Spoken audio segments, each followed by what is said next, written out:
I'm so comfortable talking about like my body, my pussy, the crazy things happening into a mic, but when I'm at the literal doctor, I get shy and nervous.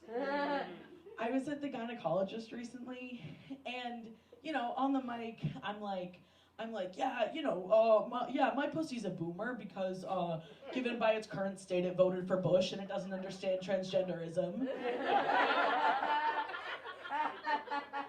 But then at the gynecologist, she's like, "Are you sexually active?" And I'm like, "Yeah, you."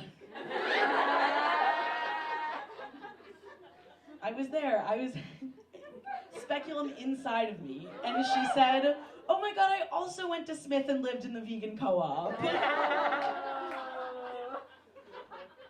And then speculum outside of me, we were talking separately, and she said, "What do you do for work?" And I said, "I work at a record store."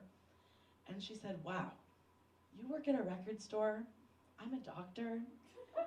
Smithies can do anything."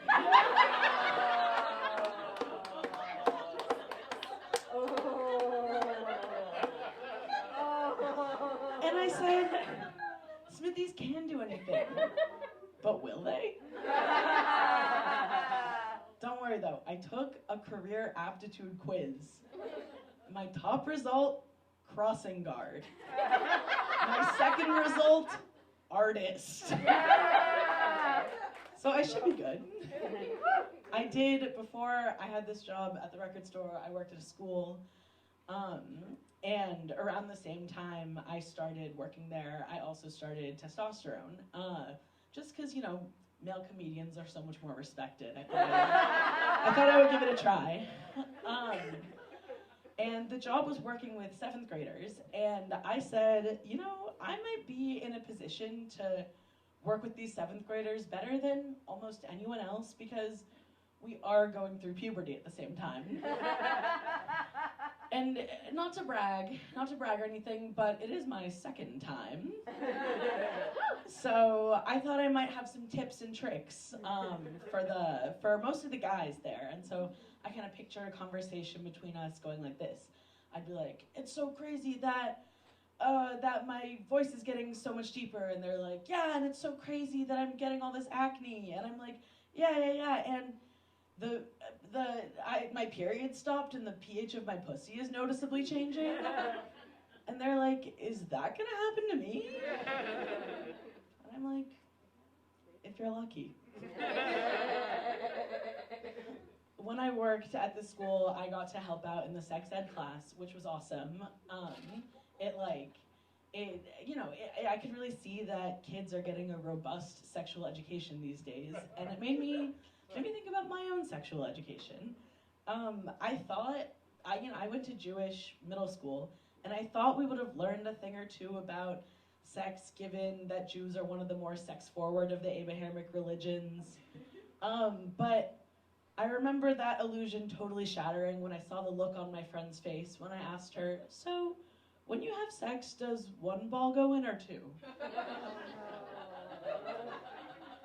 Yeah, and then there wasn't like a ton of room to improve that when I got to high school because I had to take health online through Brigham Young University. Yes, the Mormon college. And at the Mormon college, they taught us that it's a good idea to satisfy all of your wives. Which is actually a great tip before moving to the Pioneer Valley. You know how sometimes people are like, "I was born in the wrong generation," right? Yeah. Okay. I don't have that. And I know that because I was talking to my mom, and she looked me in the eye and she said, "I just want you to know that everything about my life has been made harder for me because I am a short, fat, mouthy Jew." And I said, "Mom, would it make you feel any better to know that I am a short, fat, mouthy Jew, and I'm rolling in pussy, fucking with both balls in, and satisfying all my wives?"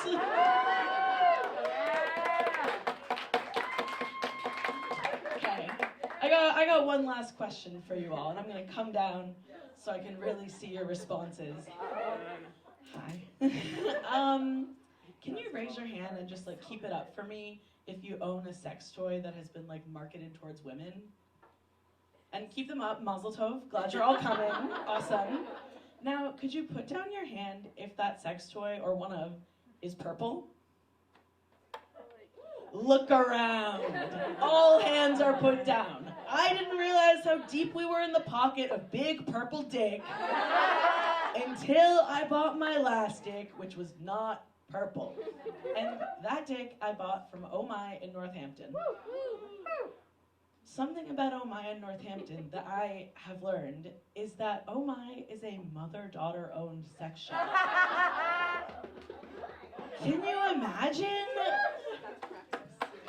If I were to personify my relationship with my mother in terms of a kind of store, it would not be a sex shop. It would be more like a butcher shop. And so anyway, I get this non-purple dick and I take it home and I'm hanging out with my partner and we're hanging out, we're smooching, and I'm like, maybe it's time to see if non-purple dick is different than purple dick. I don't know. And so we're hanging out and we're kissing and, you know, she's taking my shoes off, but I can't get out of my head about this mother-daughter owned sex shop. I'm like, damn, what have I done to my relationship with my mother that we couldn't own a sex shop together? But we're still kissing. And we're kissing, and oh, they're just taking off my socks, but I'm like, do I need to call my mom right now? But we're still kissing, and we're hanging out, but oh my God, suddenly the Jewish guilt is just crushing me. We're still kissing, but all I can think about is Jewish guilt, butcher shop, Jewish guilt, butcher shop, Jewish guilt, butcher shop, Jewish guilt, butcher shop, and then I realize, oh my God, do I need to circumcise this thing? Thanks. I'm Mo. Thank you.